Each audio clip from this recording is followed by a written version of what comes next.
Willow Creek Springs presents Healthy Living with your host, Joe Grumbine.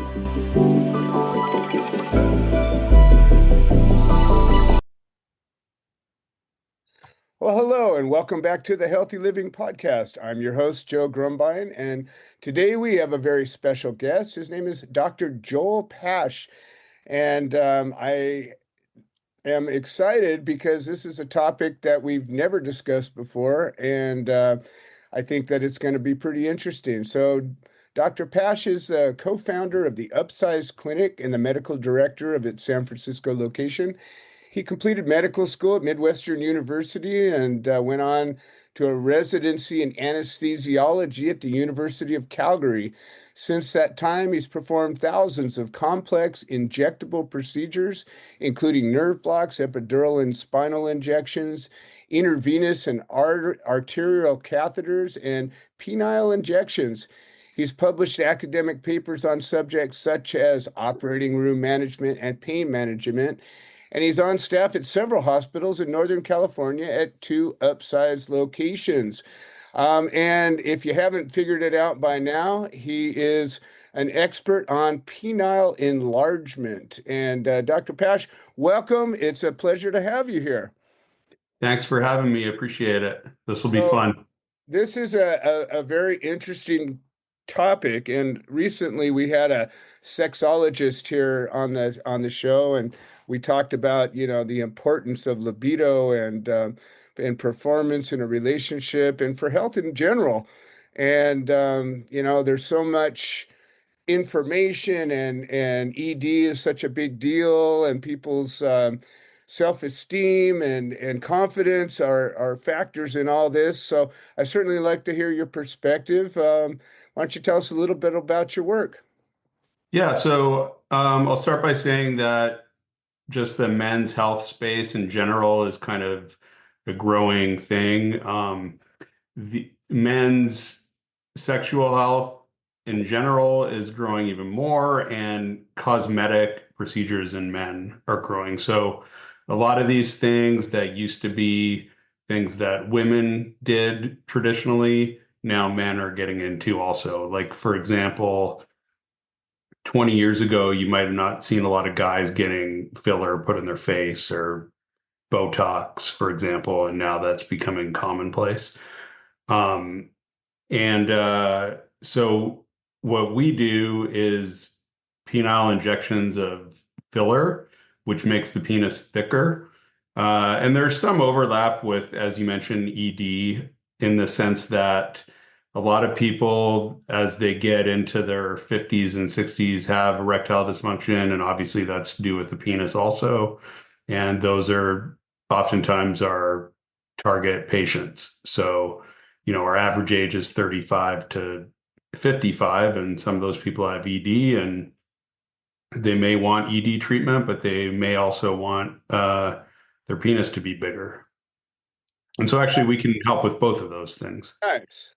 Well, that's exciting and interesting. I've got a lot of questions bubbling up as I don't know anything about this, and I'm curious. First of all, though, you went through um, training for anesthesiology, and then you jumped over to this field. I'm curious, what was how did that all come about?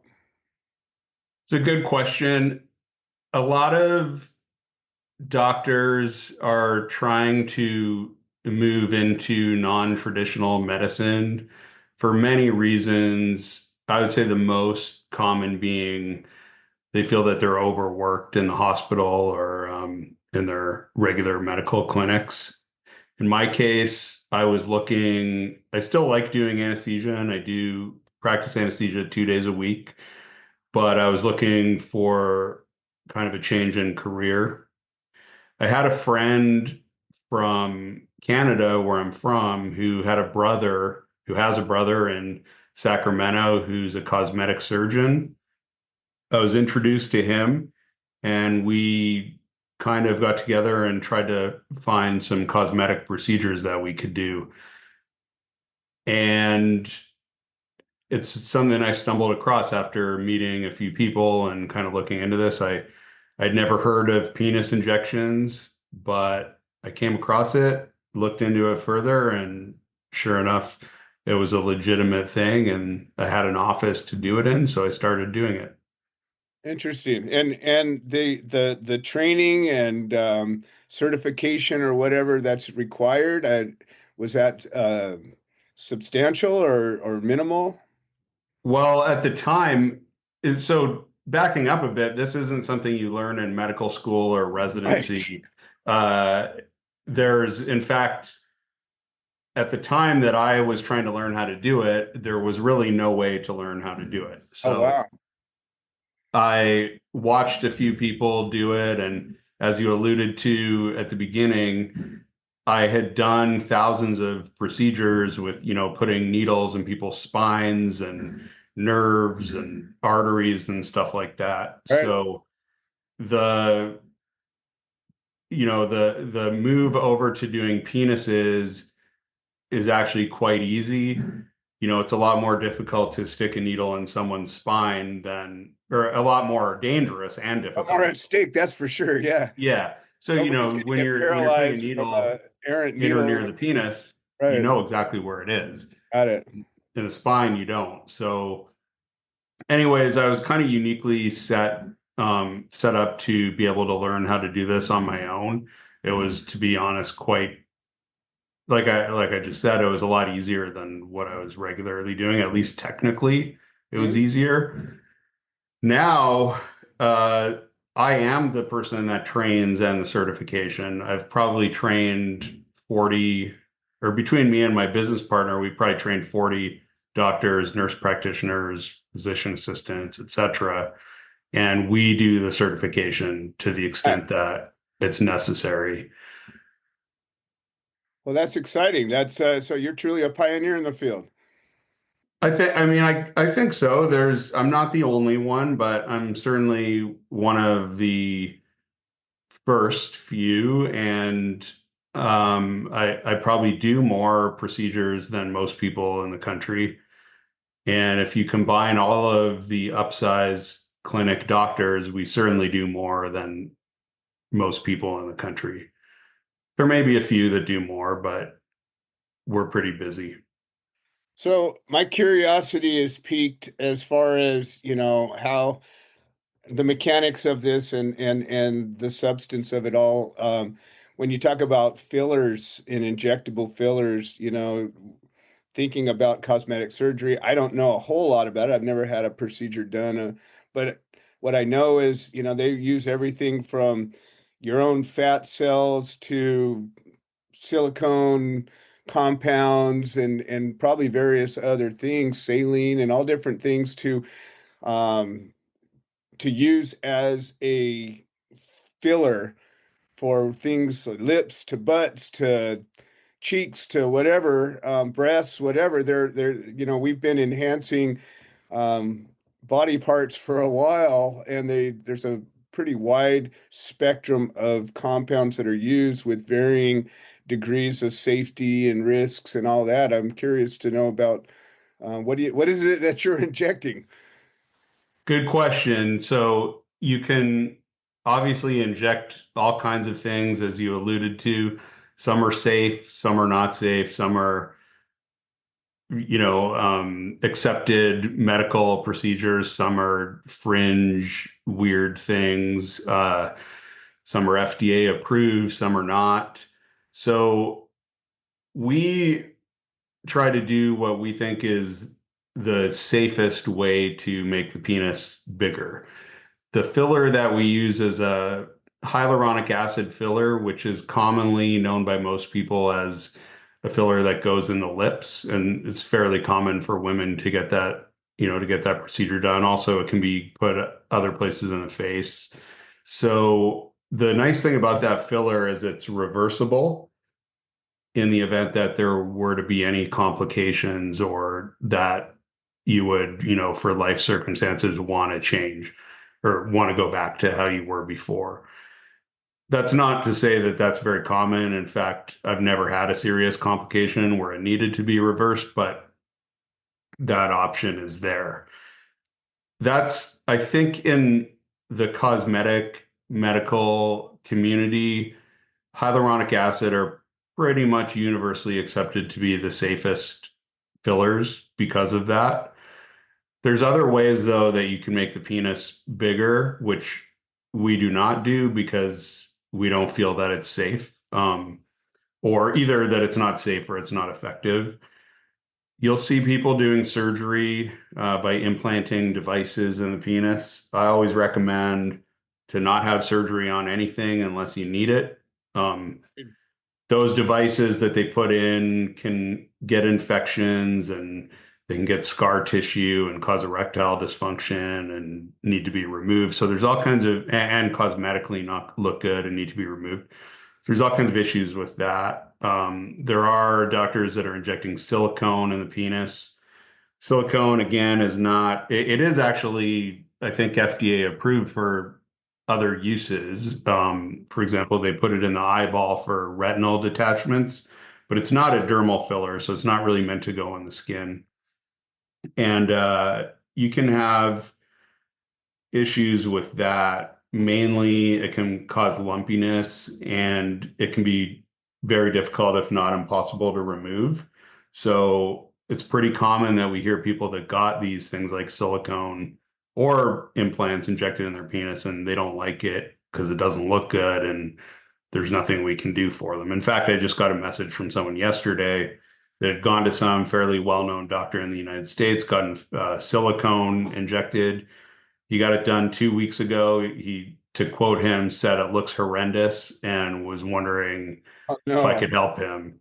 Wow. So I actually have to call him today to see what we can do. But unfortunately, when you get these things that are permanent injected in there, they're kind of permanent. And a lot of times you need surgery to remove them, or if you're lucky, maybe we can put some temporary filler around it, at least to hide whatever imperfections are there. So, in this particular guy's case, that would be the thing we're looking at doing if I can help him at all. But, now he's going to be in it for twice as much money and it's not permanent anyways, because, I'm somewhat familiar with hyaluronic acid. I'm a formulator of natural cosmetics, and I use that in a number of my anti-aging serums and things like that. And I guess my question would be, is the body prone to absorb this, or is it just stays put? well, yeah, you definitely do break it down. So it is not a permanent filler, which is that's the downside. It's an upside and a downside, right? It's a downside in the sense that a lot of people want to spend the least amount of money possible and have something that lasts forever, which is like the guy I just told you the story about. Right. But no, it is hyaluronic acid is a natural substance in your body. So your body's constantly, breaking things down and rebuilding things and whatever. And that's what keeps you kind of looking young, right? Is that your body can regenerate tissue and cells and collagen, and hyaluronic acid is one of those things. So we inject it, your body kind of breaks it down over 2 years or so, and then you need to get injected again, Got if you it. want to keep that size. But again, that's an advantage. I would say even more so than a disadvantage. Sounds like it, and it seems like it's, for a somewhat invasive procedure, it seems like it's pretty minimal and probably happens pretty quick, and there's not a lot of recovery time. If you get a surgery, you're going to be out of commission for a minute, and all these potential, infections and complications, rejections, whatever else might come of it. Whereas it seems to me, I guess you're going to share a little bit about how it all works. So a patient comes in, you do a consultation, you figure out, walk us through that process a little bit. Sure. So the patient comes in, we do a medical consultation, as you just said. We're all doctors that do this procedure. Go over their medical history, if they've had any procedures before, and then we do a physical exam, which essentially consists of looking at their current penis or situation and coming up with a plan with the patient as to what they're looking for. Of course, what people are looking for varies from want it to be just a little bit bigger to want it to be a monster to don't really know why they're here and maybe they don't want anything. So that's something we go through. And then if they decide that they want to have a procedure done and it's the right thing for what they're looking for, then we usually do it right away. It takes anywhere from 45 minutes to an hour. And they generally walk out of there like nothing happened. They'll have some bruising and some swelling and stuff for maybe a week, but there's no real restrictions in terms of not being able to do exercise or not being able to go to work or anything like that. The only restriction they do have is we ask them not to have sex for 1 week. That's just an abundance of caution, just to prevent infection or anything like that. With surgeries, as you said, you could be out for a month or 2 months. Oh yeah, and assuming everything heals up nice. 99% of the time, it heals nicely, and there's no further work necessary, and everyone's happy. Sometimes there's some kind of cosmetic imperfections, and those are easily addressed because it's a reversible filler, and we can always either, like say you had a lump, for example, sometimes people don't care because it's not really noticeable. Sometimes people do care, and we just put a little dissolving in it. Or say you have like a little notch that you need, then we just fill in a little bit more filler to fix it. So Got it. it's like a 0% chance that there's not something we can fix one way or another. That sounds a lot more comforting than maybe you're going to have a problem we can't do anything about. Right. And with the permanent things, whether it's surgery or silicone or other kinds of, there's another filler called PMMA, which is permanent. With all those things, like I said, usually you're just kind of screwed if you don't like what you got. You might have to go to a urologist and get your penis cut open and get all this stuff removed. And if you're lucky, maybe we can fix it a little bit. Wow, that doesn't sound like any fun. Is there anybody that you would say, well, we really can't or shouldn't help you?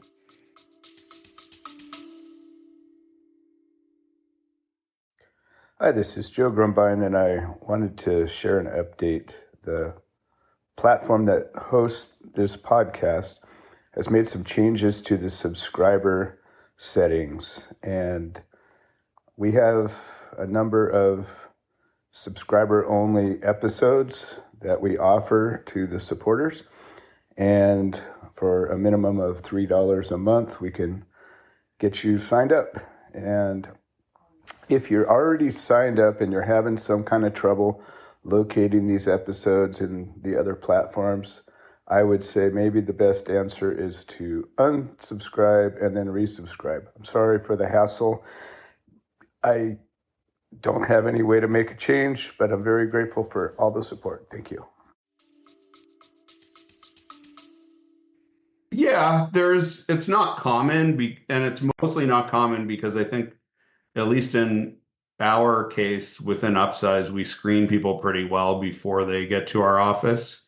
So we have two guys that answer the phones and talk to everyone and answer questions and stuff. So if it's something clearly that the patient is not looking for, it's not appropriate to them, we try not to even book them an appointment just to not waste anyone's time. Sure. But sure, there's cases like, say, for example, it's clearly you have maybe some body dysmorphia and your expectations are unreasonable, and what we can do is not going to make you happy, then I wouldn't inject them with anything. Other things, or if you have an infection there right now, maybe you have some, a urinary tract infection, or maybe you're on antibiotics for a skin infection, for example, then we wouldn't inject around that. The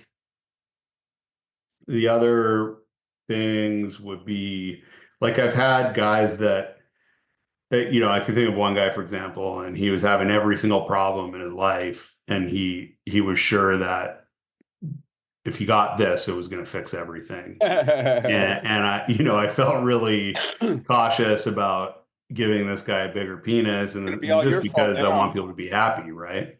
Right. Well, that makes sense. When we're dealing with medical issues, I've, recently been dealing with my own medical issues around cancer, and I've done a lot of exploring in, Western and allopathic medicine as well as, alternative things. And the one thing that I've discovered is there's so much information out there, and there's good information and bad information. Some of it comes from experts and physicians, others comes from quacks and charlatans. And really, it's patient beware, and it's the patient's responsibility to get this information. Um, but with this, it seems like it's a pretty completely elective sort of a process. It isn't something that somebody would do to save their life.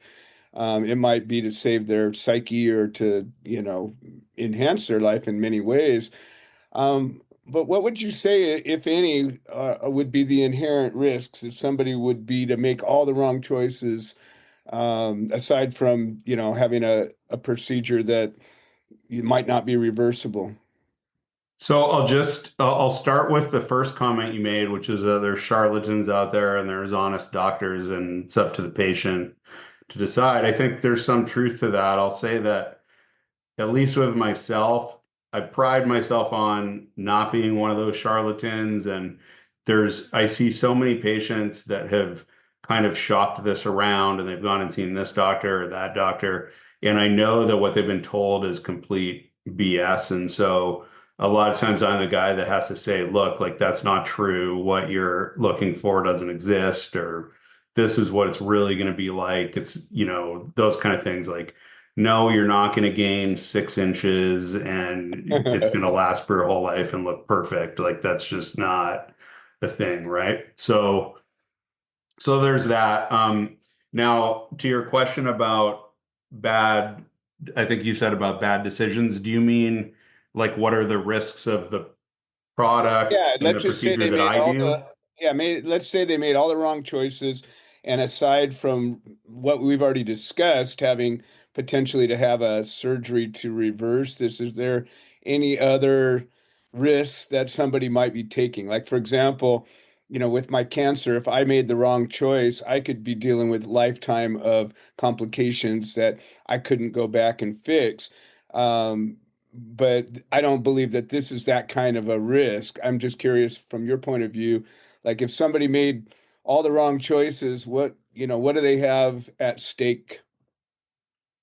So do you mean with my procedure that I do or with other penis procedures? Oh, with Because your procedure. with mine, okay. Yeah, So yeah. then they're not making the wrong decision, in my opinion. They're like, Right.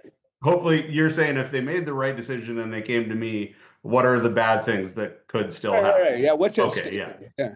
So of course, any medical procedure does have risks, right? I can't say that the thing that I do is 100% risk free because that's just not true. And that goes back to my point that a lot of doctors will lie to you about that. I like to break things into kind of common risks, like that. So, in other words, risks that, while not likely to happen, Sure. are like reasonable things to worry about. Risks that, and then there's risks that are like 1 in a million, right? Where like I have to tell you about it and it's theoretically possible, but I've never seen it and I'll probably never see it. Right. So, and that's, by the way, the same as like I'm an anesthesiologist. So if someone comes in and says, what are the risks? So it's like, okay, well, you could have a stroke and die having Right. your appendix out, but that's 1 in a million. Right. But you could also be nauseous and have a sore throat, and that's 1 in 10, right? Mhm. So it's like the same kind of thing with this procedure. Like the thing that I've seen happen is you can get an infection. So I would say that's maybe 1 in 100 or so. Okay. In most cases, you give antibiotics and it gets better. Theoretically, you could need to dissolve the filler, which is doable because it's dissolvable filler. So, that's kind of, I would say that's the most riskiest thing that might actually happen. Okay. Sure. So that's like the nausea equivalent of a penis procedure, right? Got it. Now, things that other could happen is you can get a thing called a granuloma, which is essentially like a lump under the skin that's an immune reaction. That can happen. I'm not sure what the frequency is. It's also reversible just by dissolving the filler, so not like a huge deal. Got it. You now moving on to like kind of more rarer things, but still possible would be like a skin necrosis, where if you inject too much filler or you inject into a mini blood vessel, you can actually have some necrosis of the skin, meaning the skin doesn't get blood flow to it and the skin in that area dies. Usually, if that, I'm not sure I've ever seen that before. Um, but it is a known thing with dermal fillers. Usually, if that happens, it's something that just kind of heals up on its own, unless it's a huge area. But being a big area would be very rare because usually you'd see that before they leave your office. So that's kind of like a risk. It's not common, but not impossible. And then like going down the list, there's things like actual damage to the penis itself, damage to structures in the penis, nerves, arteries, veins, the corpus cavernosum, which is the structural part of the penis, the urethra. So while those are theoretically possible because you're putting a needle in the penis, it's extremely, extremely unlikely for that to happen if you have any idea what you're doing. It's like basically, like if I can give an analogy, it would be like damaging, you're having like a surgery on your toe and the surgeon mistakenly like injures your arm while they're doing that, right? Got it. Like it's like as long as you know that's the toe and don't go near the arm, then you're That's why probably they use okay. the big Sharpie and write Yeah. insert incision here. Yeah, so it's possible, right? I mean, it's possible that the scalpel could slip and he could fall and the thing could cut your arm instead of your toe, but it's pretty unlikely. Highly unlikely. Well, that sounds like a very uh, relatively safe procedure considering, all the risks that people are willing to take. When did you begin this practice? The first injection I did was in mid 2022. So Okay. that would be 3 years ago. And about approximately, how many patients have you seen? I've It's hard to say how many patients I've seen, but I'm pretty sure I've done about 1,500 procedures. Okay. The reason I know that is because I used to give, it was kind of funny, but I gave antibiotics to every patient, and the bottle comes with 500 pills in it. And so I knew at a certain point how many bottles of antibiotics I went through.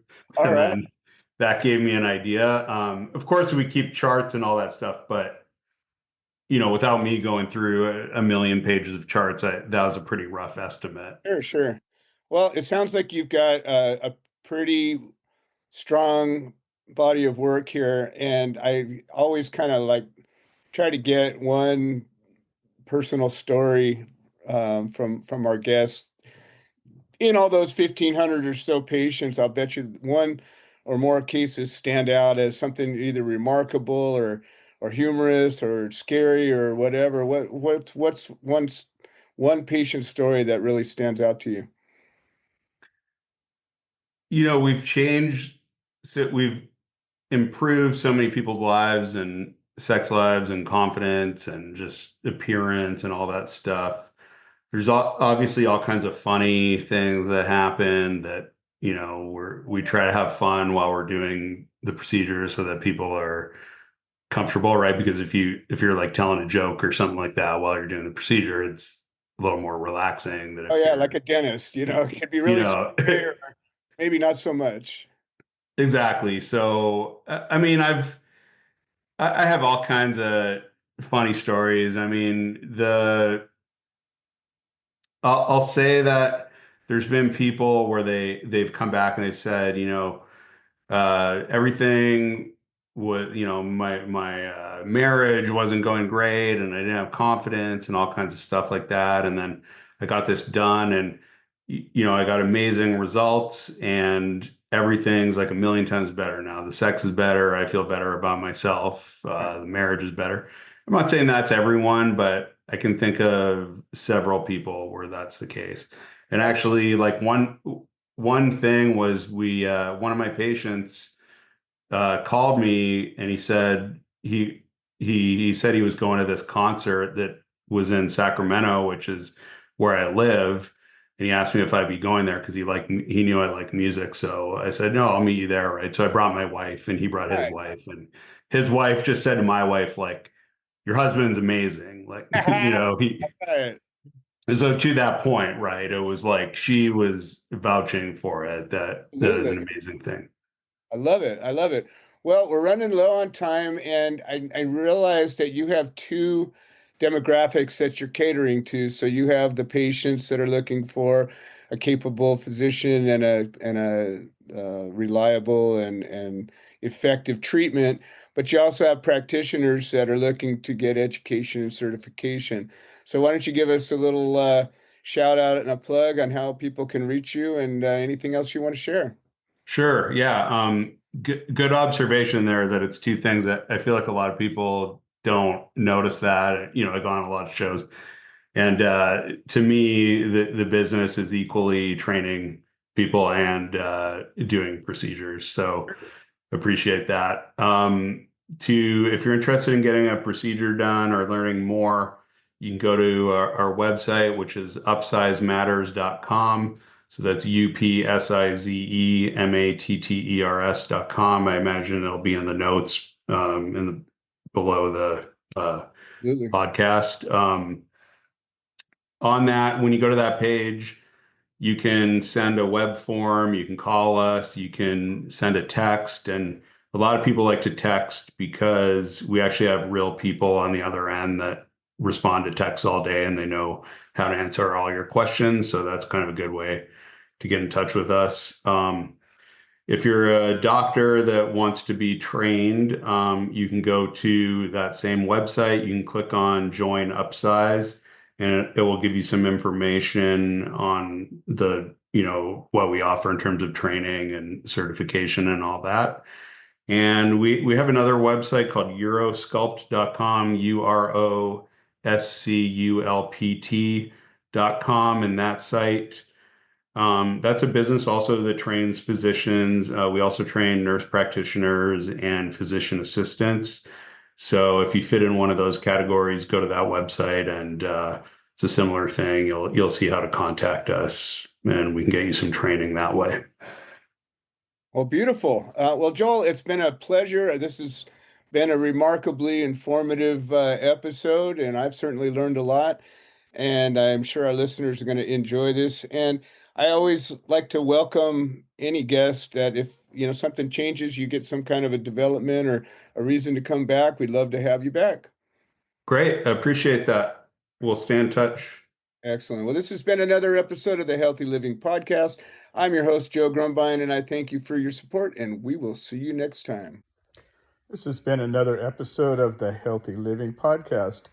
We produce this show so that people can share their stories, people that have overcome obstacles, people that are undergoing obstacles. We're building a community of health-minded individuals.